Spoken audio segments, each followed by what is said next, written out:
गाव बदलताय, आम्ही सांगतो. AN न्यूज मराठी, शोध सत्याचा. अजितदादांना दिंडोरीकरांनी शोक सभेत वाहिली श्रद्धांजली. दिंडोरीत कडकडीत बंद.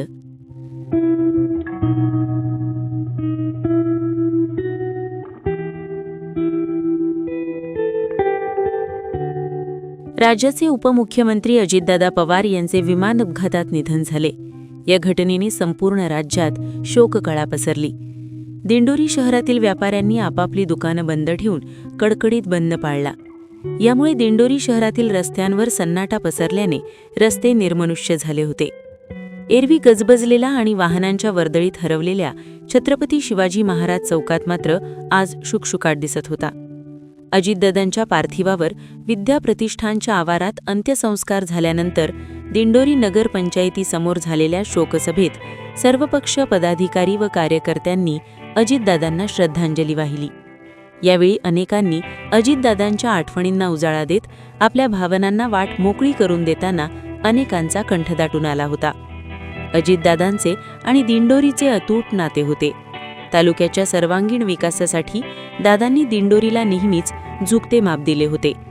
अजितदादांच्या जाण्याने एक कधीही न भरून निघणारी पोकळी निर्माण झाली आहे. यावेळी दिंडोरी शहरासह तालुक्यातील सर्वपक्षीय पदाधिकारी, नगरसेवक व कार्यकर्ते उपस्थित होते. काल एक कर्तृत्व, नेतृत्व आणि खऱ्या अर्थाने वेळेच्या प्रसंग अवधान साधून बोलणारा नेता असे आदरणीय दादा हे काल आपल्यातून निघून गेले. खऱ्या अर्थानं या दिंडोरी आणि पेठ विधानसभा मतदारसंघावर मोठ्या प्रमाणात त्यांनी प्रेम केलं. मी स्वतःही आमदार असताना अनेक वेळा दादांकडे जायचो. त्यावेळेस दादांनी मला कधीही दुसऱ्या पक्षाचा असलो तरी जुदाभाव केला नाही आणि फार मोठ्या प्रमाणात या ठिकाणी या मतदारसंघाच्या विकासासाठी निधी दिला. माझे वडील कैलासवासी खासदार हरिभाऊ शंकर महाले आणि आदरणीय शरदजी पवारसाहेब यांचे फार घनिष्ठ असे स्नेहाचे संबंध होते आणि त्याच्यामुळे अजितदादांनी कधीही फरक बघितला नाही. आत्ताच्याही निवडणुकीमध्ये ज्यावेळेस माघार झाली आणि जी माघार झाल्यानंतर दादांची भेट झाली, दादांनी स्पष्टपणानं अनेक लोकांना सांगितलं की ह्यावेळेस महाले साहेबांनी आपल्यासाठी मदत केलेली आहे. पुढच्या काळामध्ये त्यांच्याकडे आपण लक्ष दिलं पाहिजे असं ध्यान ठेवून आणि प्रत्येक कामाबाबत किंवा प्रत्येक माणसाबद्दल जी भावना ही दादांची फार वेगळी होती आणि त्याच्यामुळे दादा प्रत्येकाला हवेसे वाटायचे.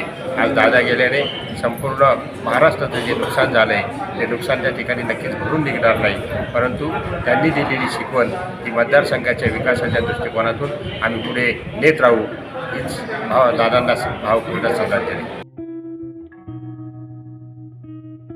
AN news Marathi, Dindori.